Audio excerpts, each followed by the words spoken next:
Today I'm going to be doing a quick personal review on the Garmin Edge 520. Now before I start, I just want to make it clear that this is a more personal review. It's not an in-depth review, so if you want an in-depth review, there's plenty of that on Google and YouTube. So I've had this bad boy for 2.5 years, and as you can see, it's still going strong. The buttons are fine. Before this I had the Edge 500, and as you might know, there are many users that experience problems with the Edge 500's buttons. After about a year or so, the buttons wear out, they disintegrate, and you either have to do a DIY to fix it at home, or you have to take it to Garmin to get it fixed. So one of the things that I really love about this Garmin is that it's robust. I mean, I've ridden 50,000 Ks with this thing, more than 50,000 Ks, and through all types of weather, rain, come sunshine, hail, or whatever, this Garmin, it's fine. It's a really robust product. That's what I like about it. And another thing that's really cool about it is that it's user-friendly. So it's very easy to navigate the menus, and the buttons are easy to press. And that in itself, just having the buttons to press makes it better than having a touch screen, because with a touch screen in the rain, you've got problems to navigate, and sometimes you can't even use the screen, you can't even touch it and move it. So I definitely prefer the buttons to the touch screen. So another thing that's really cool about it is the large display size relative to the actual size of the Garmin. As you can see, you won't have any problems seeing any of the metrics on the screen, since the screen is so big. Another great thing about the Garmin is that it's got decent battery life. So 15 hours of battery life, that's plenty, unless you're an ultra-endurance cyclist. But the cool thing about this Garmin is that it does have the feature to plug in an external battery so that it can last as long as you need it to. And you didn't have that with the Edge 500. So another great thing about it is that it's got pretty much every metric you can think of, from power to cadence to heart rate, to average cadence, average power, average heart rate. It's got the lap function.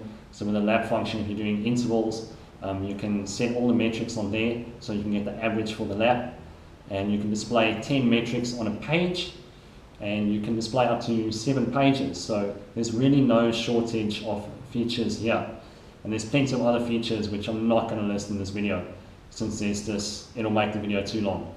Another thing that I like about this, it's got the glowness feature. So instead of just the old GPS that the 500 had, with glowness it can quickly detect the satellites, and you can get going almost within 20 seconds of starting the Garmin. Another cool thing about it is that you have the option to load routes onto it. So let's say you want to explore a new route, you're in a new city and you're not familiar with it, and you want to try something new, you can plot the route on Strava, and then the Garmin will not fail you, I can promise you that.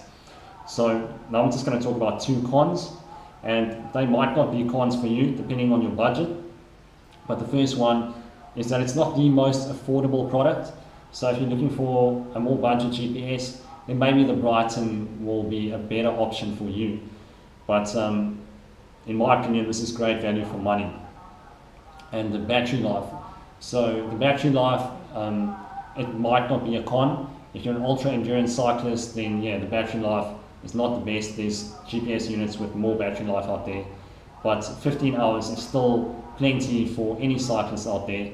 And like I said, also has the option to attach a battery pack to it. So another thing with the Garmin is it's got many excess features that I personally don't use. But some of these are like the live tracking, the recovery time after the rides, the weather alerts, the live segments, and pairing it up with a smartphone, so you can see when you've got texts or phone calls or things like that. So these features I don't use, just because I like to be a minimalist when it comes to using a GPS. I just focus on the things that are important to me, and the rest I just discard it. And that just makes it easy for me to enjoy my ride and just not worry too much about unnecessary fluff. So yeah, that's the Garmin Edge 520 review, and I give it 4 stars out of 5, which is, in my opinion, a great review. You can consider this one a great product. So definitely, if you have the money, go out and buy it.